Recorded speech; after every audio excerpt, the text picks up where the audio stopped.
1년 전 아침 5시의 기적, 그리고 미라클 모닝.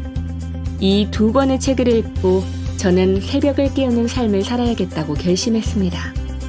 그리고 오랫동안 그것을 실천해 왔습니다.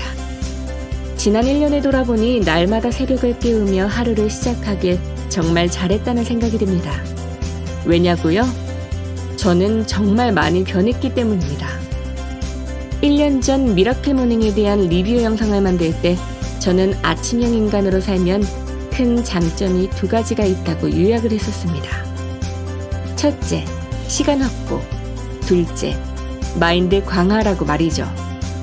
그러나 1년 뒤 제가 이 책을 다시 꺼내어 들었을 때 매우 새로운 단어 하나가 마치 제 눈동자에 도장을 찍은 것처럼 선명하게 들어왔습니다.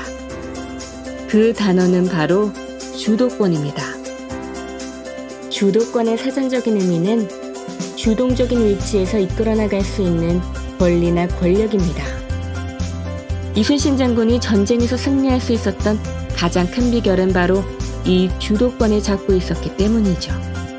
적에 대해서 잘 안다는 것, 적을 이기기 위해서 무엇을 준비해야 될지 안다는 것, 남들보다 더 일찍 그리고 더 많이 철저하게 준비한다는 것. 그것이 바로 주도권을 잡는 가장 확실한 방법입니다.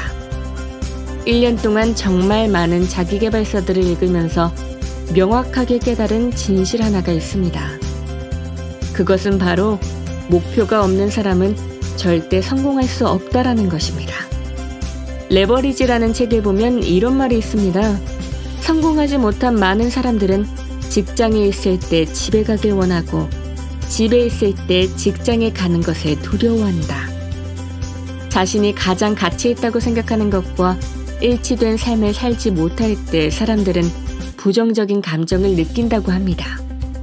우리가 80세까지 살 수 있다고 가정했을 때 한 사람이 10살이 되기 전에 자신에게 가장 가치 있고 의미 있는 일이 무엇인지를 깨닫고 그것을 이루기 위한 삶을 살아간다면 그는 70년 동안 부정적인 감정보다 긍정적인 감정을 더 많이 느끼며 삶을 살아갈 수가 있습니다. 우리에게 주어지는 하루 24시간. 그것은 바로 인생의 축소판입니다. 당신이 하루를 시작할 때 남들보다 일찍 일어나서 하루를 시작한다는 것은 오늘 하루에 대한 목표를 남들보다 먼저 계획한다는 것을 의미합니다. 아침 일찍 일어나 하루 목표를 명확하게 설정한 사람은 그렇지 못한 사람보다 긍정적인 감정을 더 많이 느낄 수 있고 주도권을 가지고 하루를 시작할 수가 있습니다. 이와 반대로 아무런 계획이 없다는 것, 아무런 목표가 없다는 것, 그것은 당신을 아주 무기력하게 만들고 하루 온종일 부정적인 감정에 휩싸이게 만들 것입니다. 새벽을 깨우세요. 그리고 오늘 하루를 어떻게 살아가면 좋을까?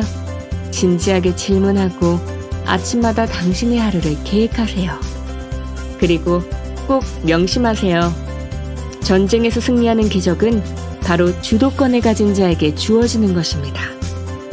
인생에서 승리하는 기적은 바로 주도권을 가진 자에게 주어지는 것입니다. 주도권, 그것이 바로 기적인 것입니다.